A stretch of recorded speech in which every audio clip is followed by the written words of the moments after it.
didn't quite expect this. So I'm very pleased to see so many of you here tonight. And I hope that at least half of you are atheists.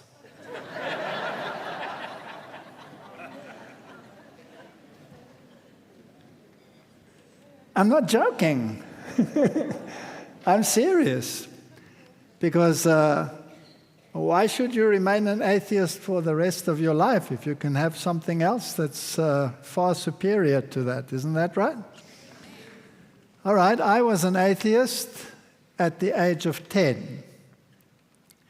Now, not many people turn to atheism at the age of 10, especially if they come out of a Christian home like I did, where two denominations were in juxtaposition. My mother was a Lutheran, my father was a Catholic, I was raised a Catholic, and by the age of 10, I was an atheist.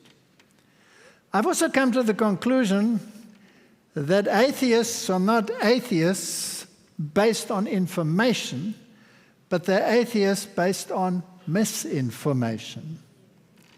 And it takes quite a while to go through the maze of this life and to finally come to the conclusion that there is an absolute truth, although you never really saw it. And one wonders, if a God exists, why doesn't he lead you to that truth immediately?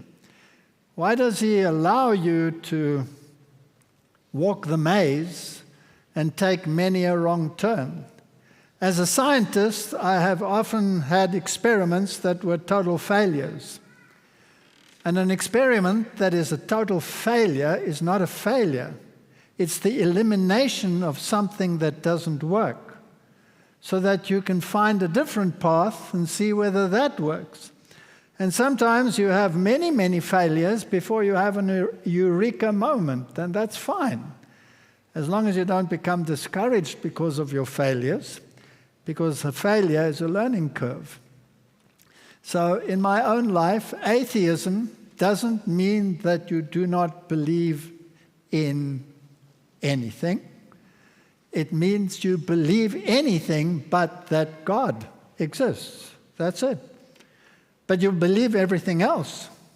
And often based on empirical evidence. You find empirical evidence that things out there are not always what they seem.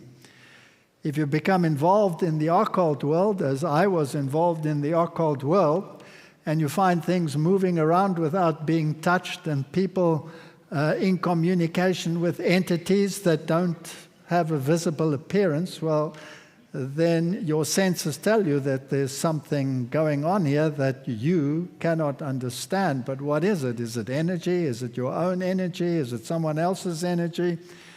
Who are you talking to? What is the communication all about? So in my life as an atheist, I embraced the theory of evolution. I was an evolutionist. I was a lecturer at university, then a professor at university. I taught evolution. It was my go-to model of how we came to be. And if anybody rattled that cage, then I was acrimonious. In my first confrontation with my colleagues, after having been brought to the point by circumstances, some of them quite hectic, to actually start questioning my core belief on origins, I formulated a few questions. Now, this is amazing. I never formulated any answers. I didn't have any answers. I only formulated questions. And we had a panel at our university where the postgraduate students would come together with the staff, where we would discuss how evolution works and whether it is a bradytelic or a tachytelic or a this or a that or whatever thing. Brady meaning slow evolution, tachy meaning fast evolution. How did it take place? This was the discussion. And it was an exchange of ideas, and you were perfectly entitled to have different ideas as long as they didn't transgress the concept of evolution. Then you could have different ideas. But if you challenged evolution, then you were in trouble. So I had some questions, and I wanted to know how to address them. So my first question was, if the evolution of life started with low diversity, and diversity increased over time, why does the fossil record show higher diversity in the past and lower diversity as time progressed? I mean, obviously it's logical. If life sort of fortuitously developed somewhere in some mud pond, then there was just that little bit of life. And then it must have become more and more and more and more and more. So you must start with a low diversity, increasing to a greater diversity. But if you look at the fossil record, the great diversity was in the past and it became less and less. So why do you have this anomaly? And then if evolution of necessity should progress from small to large creatures, well, why does the fossil record show the reverse? I actually wrote these questions on the board for discussion. No answer, just questions. Obviously, life had to start small, right? If it's going to start in some pond, you're going to get a unicellular creature developing at some stage. That must become a multicellular creature. That must develop later on to be a multi-layered creature. That must increase and have a tubular form. Did you know that you were tubular? All of you sitting here were tubular or are tubular. You have two orifices. I don't have to go into detail. One is the mouth, and the other one is the other one, and between them there's a tube. So this had to somehow develop, and this takes time. And so you had to start with a small thing. You didn't have some pond and all of a sudden a giraffe jumped out of the pool. There must have been a process in between the unicellular and the giraffe, so it must have gone from small to large, but that is not what we see in the fossil record. We see the opposite. So if you go and look at present size and look at past size, if you look at the lion, that was a lion in the fossil record. That's a female lion who's still smaller than a male, and she was considerably larger than the male lion today. The orangutan, that was about there on the right-hand side. The relationship, what about the capybara? That was the relationship in the past. It was massive. Today it's a shrimp. Or what about that creature over there, the armadillo? The past one and the present one. Would you agree there's a size difference? Or the horse? Or the shark? I mean, the ancient sharks that roamed our seas would use a fully grown white shark today as a toothpick. Or the bisons, or the crocodiles. They were huge compared to what we have today. So is that evolution or is that devolution? Is that going forwards or is that going backwards? These are logical questions. Why should everything have been so different? So the Bible, does it talk about large things? Does it talk about large human beings? Absolutely. We laugh at it and we say this is mythology. This is some fable. Well, was it a fable? All right, my third question, I'm only going to do 10, because that's all I could think of at that stage. Natural selection works by eliminating the weaker variants. So how does a mechanism that works by subtraction create more diversity? Logical. Two creatures, One is fitter than the other. The fit one survives, the other one goes extinct. I started with 2, I end up with what? 1. That's subtraction. So how do I use a mechanism that works by subtraction to create multiplication? How do I get more and more? By creating less and less. And by the way, if I look at the fossil record and I look at the diversity of life in the past, it far, far exceeds anything that we have in the world today.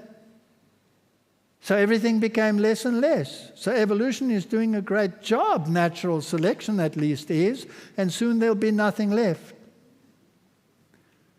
All right, what about point number 4? And this is a bomber. Why do the great phyla of a biome all appear simultaneously in the fossil record? In the oldest fossil records, namely in the Cambrian explosion, when they are supposed to have evolved sequentially. Now, do you have an idea what a phylum is? A phylum is a category of animals that has similar characteristics. And you, for example, and I, belong to the phylum Chordata.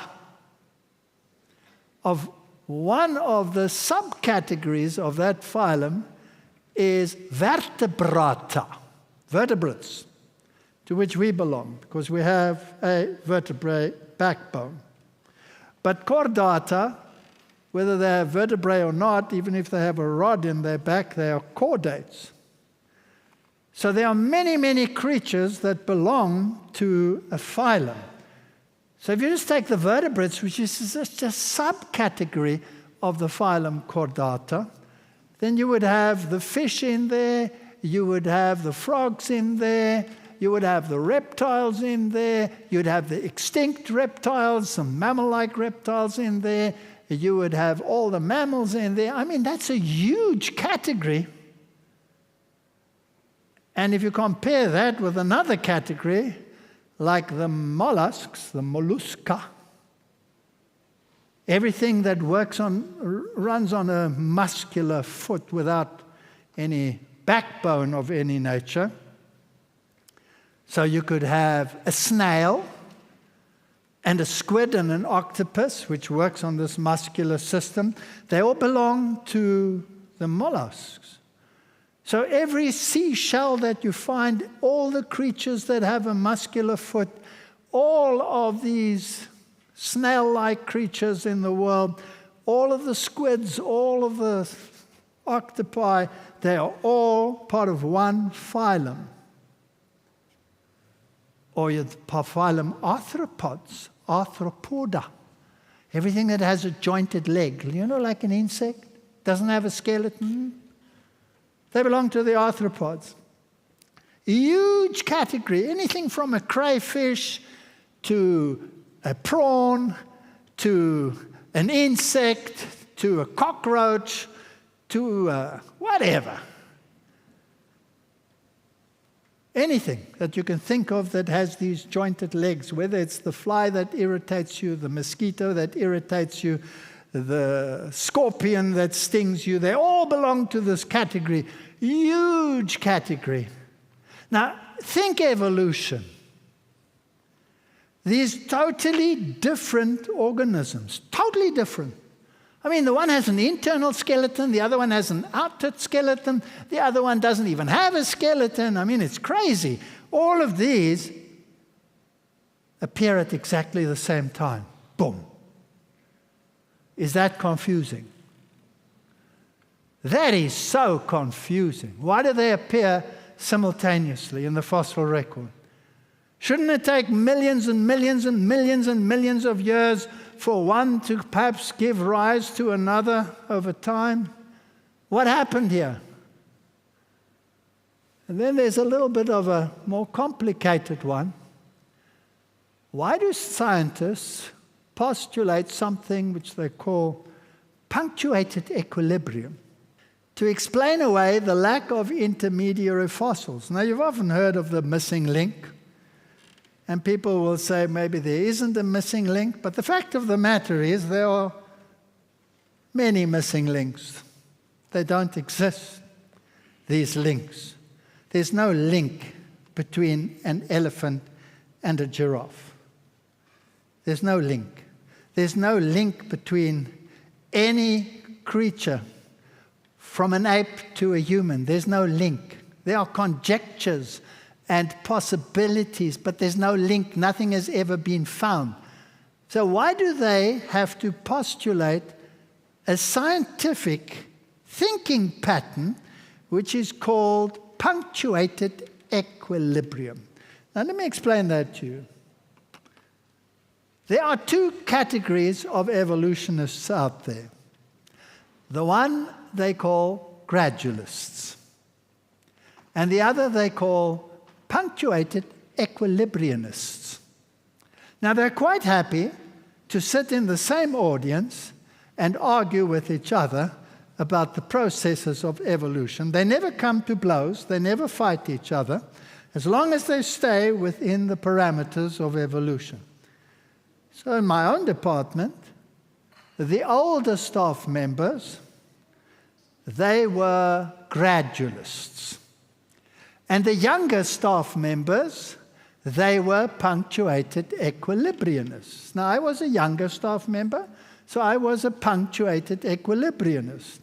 The older staff members clung to the hope that they would find the intermediary fossils which were not there, and therefore they were gradualists. Now, logically, gradualism is the only way to think about evolution. In other words, life evolved gradually over millions of years from one kind to the other. So that's a gradual process. And if that is so, then there must be links between the various groups. Fact of the matter is, they don't exist. That's why you have punctuated equilibrianists. That science wouldn't exist if gradualism were true. It wouldn't exist.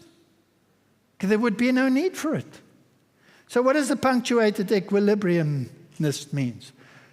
It simply means this: I can't find the links between the various groups. They don't exist in the fossil record. So why are they not there? The gradualist says, we haven't found them yet.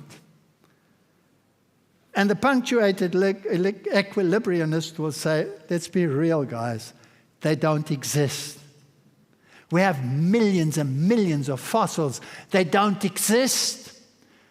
So it must have happened differently. Long periods of nothing happening, equilibrium, no change whatsoever. So there's nothing changing in the fossil record. They're the same. And then punctuated, boom, change. One day to the next, boom, new kind. But it was so fast that there's no fossil in between the two. Two theories. Two theories. The one specifically designed to explain something anomalous in the original theory. That tells you something. That must make you think that something weird is going on. Point number 6. If natural selection works at the level of the phenotype, now I'm going to use some terms. This is not a university class, and you don't have to pass an exam afterwards. So it doesn't matter whether you understand the terms or not. It's not important, as long as you get the concept. So here's some names that you might not be familiar with, like natural selection works at the level of the phenotype and not the level of the genotype. Then how did genes, mitosis, meiosis, with all their intricacies, come into existence? All right. Basically, natural selection can only operate on what actually is there. If I want to know who runs faster, let's say it's the Olympics, and I want to know who runs faster, what must I have? Think logically. I must have some runners. I can't ask the question, who runs faster, if there's nobody that can run. All right, so I want to know who runs faster. Does Martin run faster? Or does someone else in the audience run faster? So we'll call them together and we'll say, take a sprint down the hall. And we'll check out which one runs faster. So there must be a Martin and there must be a someone else, right? Okay. Now what if Martin didn't exist yet? What if he was just a twinkle in his father's eye and he didn't exist yet? Could I check whether he's going to run faster or not? Do you get the concept? So natural selection can only work on what is actually there. It can't be a twinkle in an eye. It can't be a philosophy in a book. I want to know who runs faster. There must be a Martin and there must be someone else who can run. Otherwise, I can't figure it out. So natural selection can only operate on what is already there. It cannot ask the question because it doesn't have a brain. Where did he come from? Or how did he come into existence? Or who wrote the blueprint about him? It cannot operate on that level. It can only operate on what is there. So who wrote the blueprint about him coming into existence? Isn't that a fair question? We'll go into it in a little bit more detail. Then there's some questions about crossing over and how can we explain the evolution of two sexes? Now, this is a weird one. How do you explain the evolution of two sexes? What do the scriptures say on that issue? He created them, male and female. That's what the scriptures say, isn't that right? And then it tells you about all these animals that came 2 by 2 in pairs. A male with his female. Now that's a misnomer for evolution. Because the two sexes are the answer for variety. Remember, natural selection makes less and less, right? So the question then arises, how do you get more and more? Right? It's a logical question. So, I mean, scientists aren't dumb. They have to think about answers. So natural selection makes less and less, but actually everything became more and more. So what are we going to do about that? How did the mechanisms to create the variety, to have the possibility of more and more, how did it come into existence? Two sexes. Then we can mix information between the two and we have new information. That's how it came into being. Aha! Question. Where did the two sexes come from? Because natural selection can only get the more variety once the two of them are actually there. This is getting kind of confusing now. So how did they come into existence? Answer? Had to be chance. One day Eve popped up. Yeah, right. Maybe I should believe that. It would explain quite a few complexities that I have in my life. It's a wonderful idea that there are two sexes. By the way, the scriptures say that the female came out of whom? Out of Adam. That's not even logical. Everybody knows I was born of a woman. I called her my mother. So isn't it more logical for the woman to be first than for the male to be first? But the scriptures say she came out of the male. Now, purely scientifically, is it possible for Eve to give rise to a male? No. No. Unfortunately, Eve lacks something. And Eves, don't you forget it. You lack something. You don't have a Y chromosome. You only have an X chromosome. Does Adam have an X chromosome? Yes, he has. So Adam can give rise to Eve, but Eve, sorry, you can't give rise to Adam. So they're interesting little nuances, but I'm digressing. There are other problems: the origin of matter, the origin of the genetic code, the irreducible complexity, the universal flood. Do these things really exist? Where do I come from? Please answer me. And the Bible says, He spoke, and it stood fast. Doesn't it say that somewhere? He spoke. He was a word. In the beginning was the Word, and the Word was with God, and the Word was God. All things were made by Him, and without Him was not anything made that was made. He spoke. Okay. What did He speak it out of? Out of nothing. Although He did form humanity out of the dust of the ground, but the others, no. There was no question of that. He spoke, and there they were. So what does science say? Well, let's ask the physicists, the quantum physicists, where do we come from? And they will tell you that we came from nothing. So one of the top scientists in that field was Lawrence Krauss, and he says the answer is nothing. And under our current understanding of physics, and contrary to traditional logic, it is not just probable that we got something out of nothing, it is absolutely inevitable that everything came out of nothing. So where did the nothing come from? And the nothing came from a big bang. So what exploded? Nothing.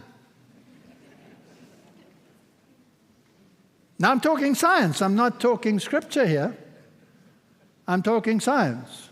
So nothing exploded and created everything. That's contrary to logic, right? Ex nihilo.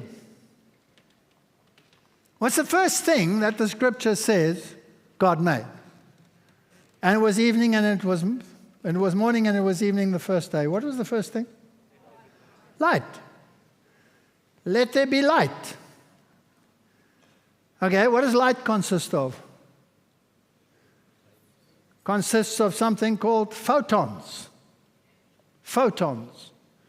Okay, so light consists of photons.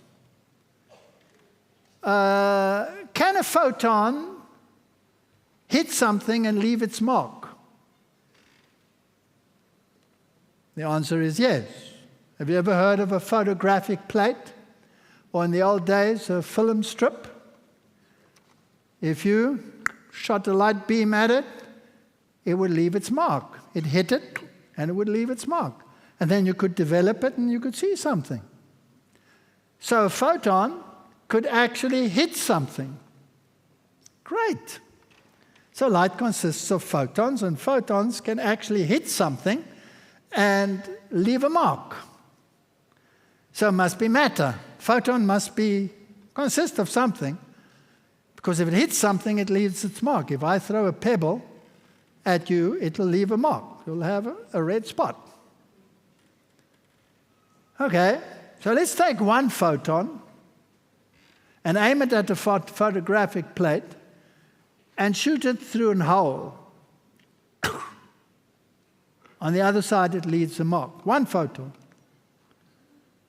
Okay, let's make two holes and take one photon and shoot it at two holes. How many marks in the bag? One photon, two holes, and I'm shooting it through a hole. How many marks in the bag? Logically, how many? One. Practically, how many? Two. Okay, let's make 10 holes. 10 holes. Okay, I'll shoot one photon through 10 holes. How many marks in the back? 10. I'll make 1,000 holes. Shoot one photon. How many marks in the back? 1,000. Okay. So it can't be matter. Because matter can't do that. Only a wave or energy can do that. So it must be a wave. But how can a wave leave its mark if there's nothing? Do you see, science is confusing. So science tells me everything was made out of nothing. And if you really analyze light, it's not matter. It's really nothing, but it leaves a mark. So it gets rather interesting. So where all this stuff come from? Well, nothing exploded and then changed into a gas, hydrogen. Eventually, some of the hydrogen collided and formed helium. And eventually, all of this gas expanding somehow had to contract and make a star so they could get nuclear fusion, and out of the helium and the hydrogen make all the other atoms that are necessary. And then I'll explode that star, and I'll put all of these new things into the environment, and then I'll jump them together, and I'll create planets, and I'll circle them around the sun so that they're nice and hot. And then I can get the evolution of life. That's the conjecture. But what exploded in the first place? Nothing. And then it created the gas. And the gas had to form the other elements, so I need a star. Have you ever popped a balloon and tried to gather the gas back together again? Now imagine in a vast vacuum, getting it to coalesce again. Okay, what am I going to use to coalesce it? I'm going to use gravity. Ha-ha! I've got it. I'm going to use gravity, and I'm going to pop my balloon and going to use gravity to gather it and make a ball. Has ever anybody demonstrated something as foolish as that? No. But it had to happen, otherwise you can't get matter. You see, it's not as simple as you think. What about the evolution of the molecules of life? This gets very complicated. Aha, they say, we have scientific evidence. We create a primitive atmosphere, and we create a closed system, and we boil it, and voila, we have all the elements of life. Not true. You might get some things, but you can't use the present atmosphere because that contains oxygen, the bottom one there. And you can't use volcanic gases because that contain carbon monoxide. So what are you going to do now? You can't get the molecules from that. You have to create another atmosphere. Where did it come from? Well, I don't know where it came from. And then when you do get the molecules, you get left and right-handed ones. Have you ever looked at your hands? Just look at your hands. Go ahead, look at them. Don't be afraid. They won't do anything. Just look at them. Have you noticed that the one is a mirror image of the other one? I mean, your thumb is on the left-hand side here and on the right-hand side there. It's a mirror image. It would look kind of funny if it weren't, right? It sounds like a very simple thing. Hello? Your genetic information has made a perfect mirror image. In fact, half of you is a mirror image. Half of you. Have you ever put a mirror in the middle and looked at the two sides of your face and see that they're different? Mirror image. You are a mirror image. So your information must make a mirror of you and sew you together. It's mind-boggling how it works. But in molecules, you also have mirror images. But the body can't use mirror images. It can only use left-handed hands. Right-handed are useless. You can't make a protein with a right-handed amino acid, so shove them in your pocket. But if you create them haphazardly, you get left and right. So how do you make the first protein that only consists of left? Because if you put a number right in there, just 1 in 100, it's useless. It doesn't work. So you must have some mechanism to choose only the ones that you can use, because you can't use this one. Put it in your pocket. So I must only choose this one. So what do I need? To choose only this one. I need an enzyme. That's it. I got an enzyme and an enzyme. Excuse me. The enzyme also only consists of left. How did it get into existence? I mean, it's not as easy as they make it out in the books. It's really complicated. And you ask yourself the question, how did it come about? Or how did these molecules come about? Because none of the atmospheres that we used before worked to create it. And by the way, did life really explode? Well, this is Scientific American. Look what it says. It says many of the phyla appeared almost simultaneously. That's a lie. They appeared simultaneously. But it would sound rather presumptuous to say simultaneously, so they snuck the word almost in there. And then how fast did it happen? Well, they have to admit, fast turns out to be much faster than anyone ever thought. Boom, they were there. Excuse me, does that sound like evolution? And what about our own phyla? I mean, we're the numero uno, we're the alpha. We should be at the top of the pile. We're the last ones to evolve because we're perfect. Excuse me, they were there in the Cambrian. The Cambrian. Chordates were there from the beginning, part of the explosion. But what about these marvelous pictures that you get in all the textbooks on the evolution? And it tells you that all of these reptiles, up at the top line there, you have the ones that exist today. I'm sorry that it's in German, but I assume you all understand German, right? The pictures are English. So you have snakes, and you have lizards, and you have crocodiles, and you have birds, and you have tortoises, and things like that, turtles up at the top. And then you have all these others, and this is how they evolved. And they came out of a group known as the amphibians, which are frogs. Because obviously a frog must be more primitive than a reptile. Well, you can just look at its heart, for example, and the number of heart chambers that it has, and you will see that it only has 3, and the fish only has 2, and a reptile has 4 with holes in it, and the mammal has 4 without holes in it, so there's a progression there. So obviously the reptiles came out of the amphibians, and there you put them on a nice evolutionary tree, and you say that the snake over there came from an amphibian. Now, excuse me, that can't be. The snake must have come out of a reptile. But where does that line connect it to? It says up there, Schlangen, which is snakes. And you take the line all the way down, down, down, down, down, down, and you come to the amphibian. Why is there nothing in between? For the simple reason the in-between doesn't exist. So this is conjecture. This is how we see it, how it possibly happened, without knowing how it happened.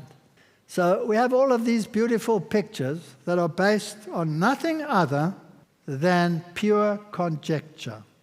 There is no evidence. And so I put together this little drawing over here, and I want to say to you that this is how dogs evolved. Obviously, from science, I know that everything came from small and went to large. So I'll start at the bottom with a Chihuahua. I'll put him at the bottom of my pile, over there. That's the Chihuahua. And I'll have an evolutionary line of those with upright ears, and I get from small to larger, and I have the shepherd dog up there. Then I have a floppy ear ones, and I put them on there, and, you know, I want to make a sausage dog. So I put all the flat one with the short legs over there, and I have the basset on the top and the dachshund somewhere in the middle. And then I have the big dogs over there, and I'll put the St. Bernard at the top because that's the biggest one. And the bulldog is such a mess, I'll just put him on the side. That's how it happened. It's perfectly logical. It's the same what the scientists do with the other fossils. Did it happen this way? No. How do I know? How do I know? Because all of them came out of the wolf. All of them. So actually, I must put the wolf at the bottom and all the others at the top. But that would be contrary to logic. But that's the fact of the matter. So the wolf contained all the information for every dog type that there is in the world. And the genetics of humanity contain all the information for every single human being in the world. And will the two of you, even if you're twins, that are absolutely identical in every single way, please stand up. Why are you not standing up? What's wrong with you? Because you can't, right? Because there's nobody in this hall that's absolutely identical.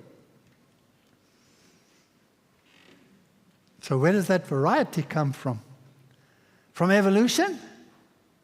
From two sexes coming into existence? Boom! One day? There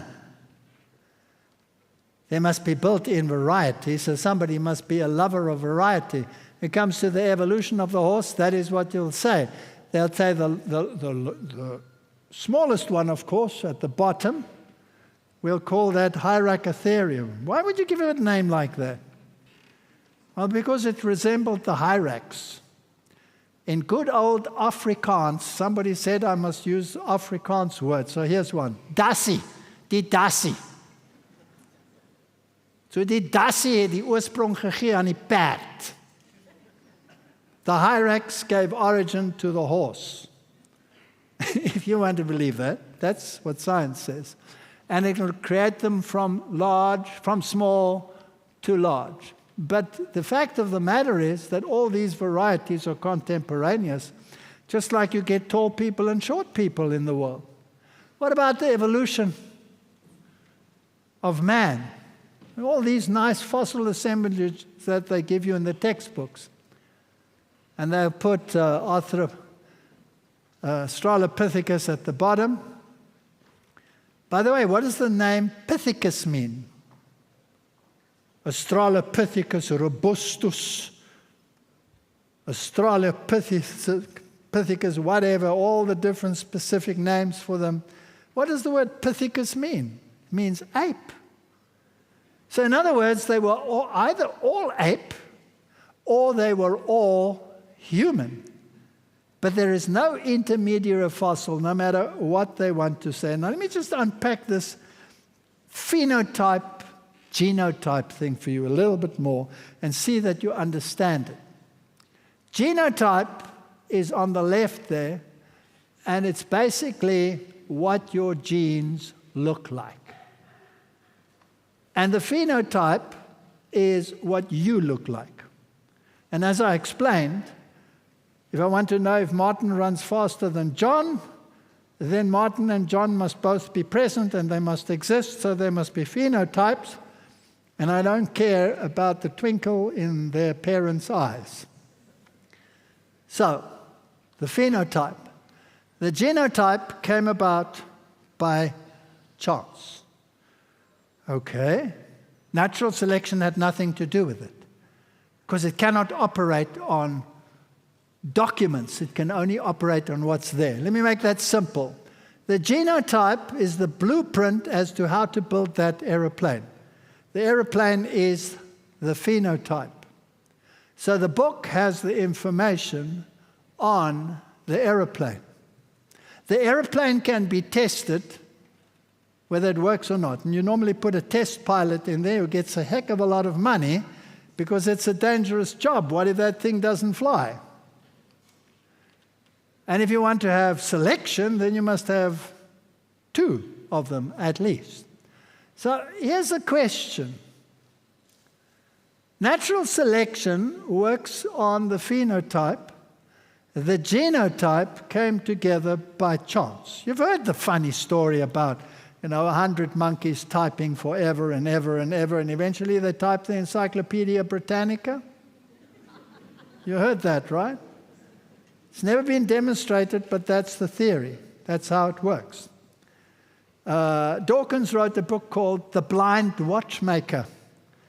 Doesn't know what he's doing, but somehow it comes together by chance. So my question is very simple to you today. There's the genotype. It's the book containing the information to build the aeroplane. My question is, who wrote the book? Be logical. Who wrote the book, in this case, containing the blueprint as to how to build the aeroplane? An engineer, right? An engineer.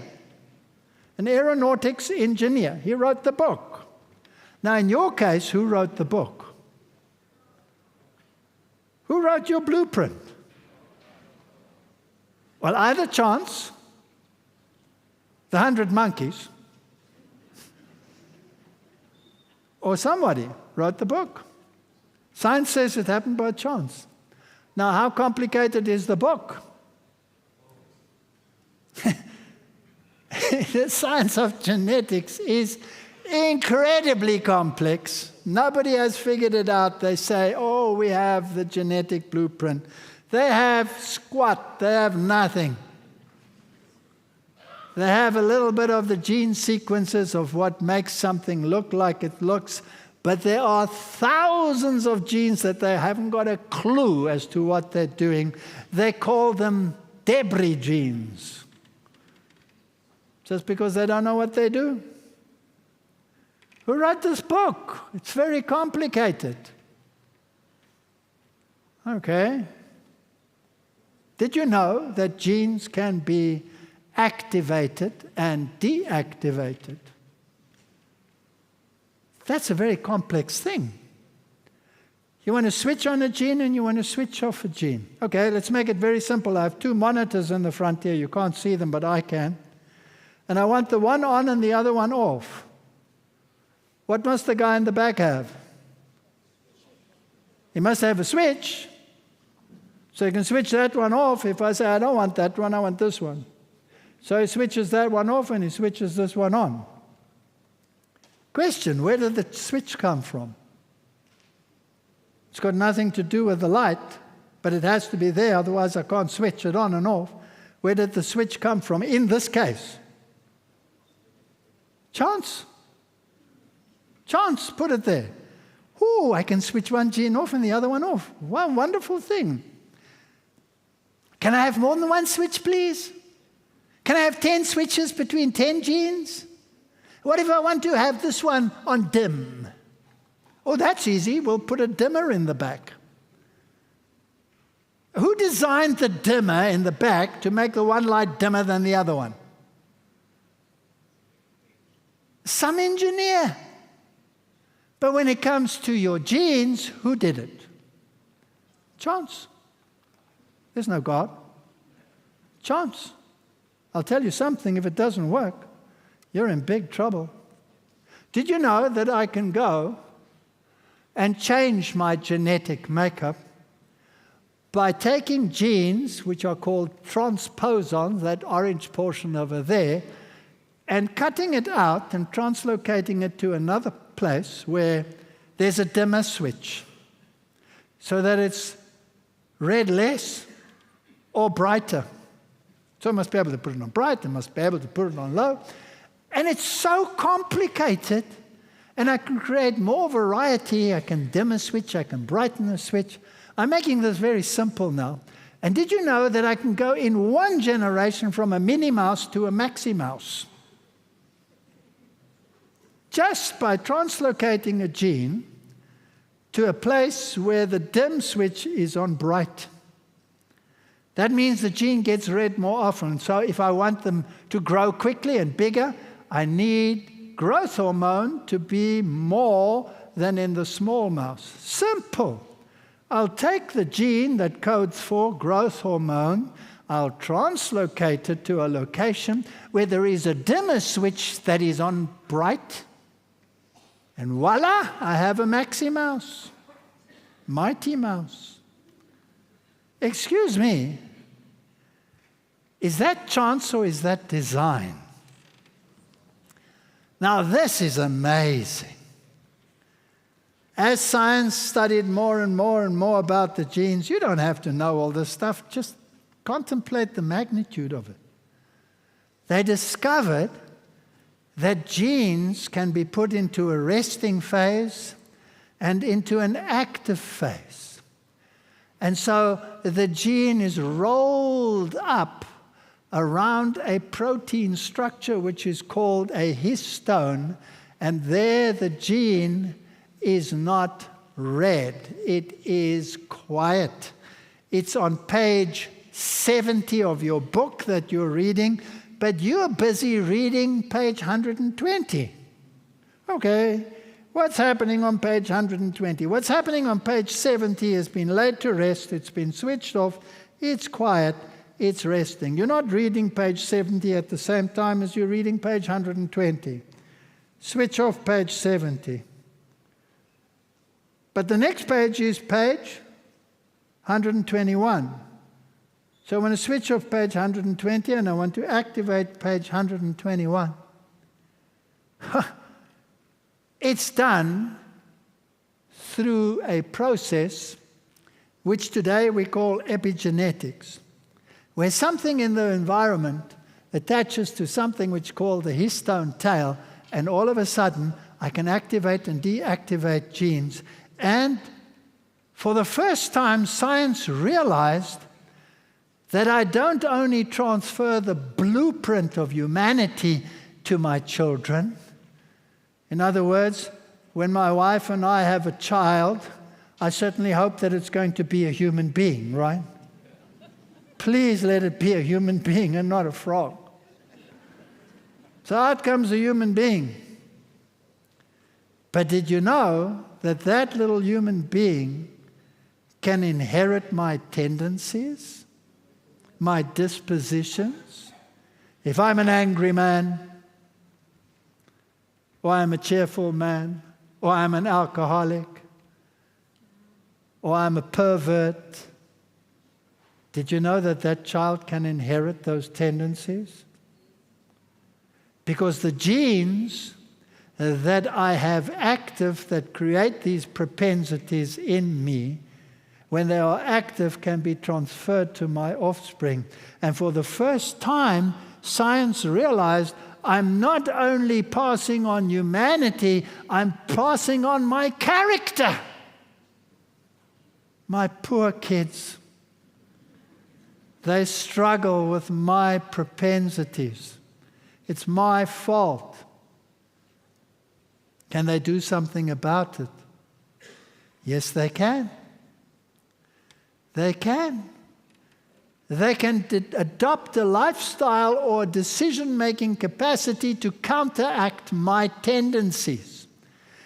So let's say I have a tendency to eat, let's say, certain foods which cause cancer, and I love those foods. Then all the genes that help me to cope with it, that I don't die instantly, are active in me, and I pass that activity on to my poor kids, and they have a propensity to get cancer. They're doomed. No, they're not. They can make a choice. And they can say, I'm not going to consume what my father and my mother consumed. I'm going to change my lifestyle. I'm going to cut the stuff that I know is bad for you. I'm going to cut it out. What happens to those genes that are all alive and active and happy? What happens to them? They're no longer tickled on their histone tails. They start wrapping up and they go to sleep. Their history. How long does it take to get a bad habit out of a system? Completely. What does science say? 3 to 4 generations. I will visit the iniquity of the parents on the children to the 3rd and 4th generation. I can do something about it. I can fight it. I can alter it. If I have a propensity for breast cancer, I don't have to remove my breasts. I can change my lifestyle. I'm talking realities of what's happening in the world. People actually do that. Fascinating. So complicated. So intricate. How did it come into existence? Chance. Chance. I want to wrap it up by talking about something very simple called irreducible complexity. Because this is fascinating. Here's a scientific publication about something that has an irreducible complexity, namely the bacterial flagella motor, which all the men here have as well, and the female in other portions of the body as well. The male sperm cell has a flagellum, and it has all of these amazing flagella proteins, the FLIF, FLIG, FLIM, FLIN, FLIG, daddly-dee, daddly-da, daddly-da. And it looks like that. And it has a stator motor. And it's a fascinating machine. And you get two kinds. For example, you have E. coli or Salmonella, and their flagella motor runs on protons, on hydrogen. And then you have another organism called Vibrio, and it doesn't run on hydrogen, it runs on sodium. In other words, I have two engines here, and these are amazing. Amazing, that's what they look like. They have very lot of similarities, but they run on different fuels. Do we have that in the motor industry? Do we have cars with engines that run on different fuels? They have similarities, right? When you open them up and you check them out, they have pistons. But the one has spark plugs, the other one doesn't have spark plugs. They look different. The one runs on what the British call petrol, and the Americans called gas. And the other one runs on diesel, two motors. Now, if I told you that the diesel engine in its completeness, so that it's actually functional, or the petrol engine in its completeness, that it's actually functional, one day fell out of the sky and was fully operational, would you believe me? Okay, could I get it by evolution? Let's say a piston involved one day, and there was a piston. And in another place, a crankshaft came into existence. And in another place, whatever else was needed to make it functional, a carburetor in the case of the petrol one, and a high-pressure system in the other one, came by chance. Would they come together to create this engine? Never. And so it is with these two engines. They have to be in that configuration absolutely perfect. And by the way, they have a forward gear and they have a reverse gear. They can go forward and they can go backwards. They have an accelerator. They can go fast or they can go slow. And they have a 4x4 switch because they can increase their torque so they can go over a hill. Otherwise, ladies, you could never become pregnant if all of that wasn't built into that motor. Question: how does science explain the complexity if the complexity is irreducible? It's got to be there in its totality. It can't develop incrementally, and yet it exists. Or let's make something very simple. What color is a leaf? It's green. Why is it green? Because it contains chlorophyll. What is the chlorophyll in? It's in something called a chloroplast. So in a chloroplast that looks exactly like there on the right, that is the configuration. And you take this leaf and you hold it in the sun, and it produces sugar. Sugar. And from that sugar, you can, through enzymes, create everything else that you need to stay alive. So here's a powerhouse. It's a power station. And you put in light and water on the one side, and you hold the funnel on the other side, and out comes sugar. Must be the easiest thing to feed humanity with a system like that. Has anybody ever duplicated it? Imagine taking a stick.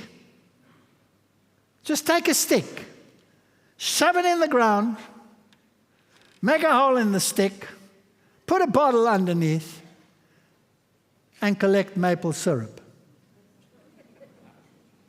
Isn't that exactly what happens? Isn't that tree a stick, and you put it in the ground, and you make a hole in it, and out comes maple syrup? It's marvelous.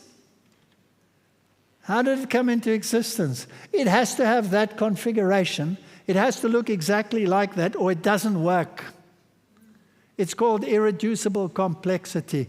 I'm telling you, it needs a designer, because it cannot come into existence by itself, no matter how you boggle it. So when you look at the fossils, they've always been what they've been. So this one, was it more primitive than one that can fold its wings? Or did they both occur at the same time? The earliest fossils that you find of a fly's eye or an insect's eye, with its complexity, by the way, the Hubble telescope is designed on this basis, with that complexity was complete from the first time you ever find it in the fossil record. There's no incremental increase. This smacks of design. I can't believe it, Fred, 60 million years since I've last seen you and you haven't changed a bit. Except that he got smaller. All right, so we've had all of these complexities. Now I put those questions on the board. What do you think was the reaction of my colleagues? I asked the questions, all right? I gave you some answers. I didn't really. I just gave you questions. I didn't really give you any answers. I just gave you questions. What do you think was the reaction of my colleagues to my questions? They all said, wow, that gives me something to think about, right? No, that was not their reaction. Some of them were literally foaming at the mouth. Literally. They were so angry they jumped out of their skins. I gave a lecture at another big university, the highest ranked university in my country. 400 students plus lecturers sitting over there. And the audience was split like this. Half the audience said, wow, I never thought of that. And what did the other half do? They were furious. Furious. The one professor got up, he walked to the front and he spat in my face in front of everyone. Spat in my face.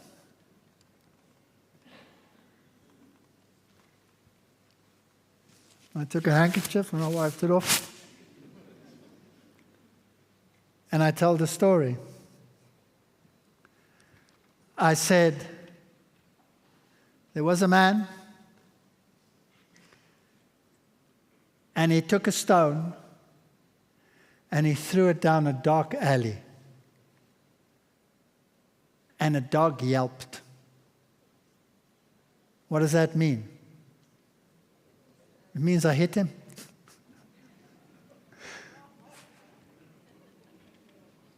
Do you get my drift? That means I hit you. I hit you somewhere. I hit you somewhere where you don't like it. Why don't you like it? Because you have to change your worldview. Because if there is a designer, it means you have a responsibility towards the designer. That means you're not alone in this world. You can't hope for an extraterrestrial. You can't hope for Donald Trump to dig you out of the mess, to come arrest some prime minister that he doesn't like. You can't do that. You're responsible to someone. And what if that someone has a set of rules and you don't like rules? I don't like rules. Nobody likes rules. Do you like all the rules that you have?